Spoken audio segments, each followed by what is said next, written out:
हेच ते हिंदी महासागरातील ठिकाण प्रभू रामचंद्र यांनी वानरसेनेच्या मदतीने सेतू बांधून श्रीलंकेवर चढाई केली. एकता ग्रुपमधील सर्व सदस्य ह्या स्तंभाजवळ पवित्र ठिकाणी एकत्र आलेले आहेत.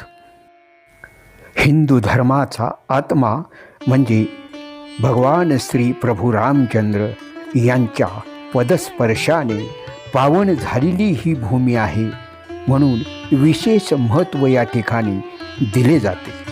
जय श्रीराम, जय श्रीराम.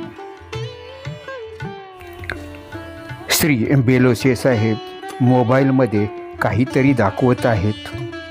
पुढील बाजूसे पवार साहेब, त्यांच्या धर्मपत्नी मिसेस पवार आणि त्यांच्या बहीण सौ छबुताई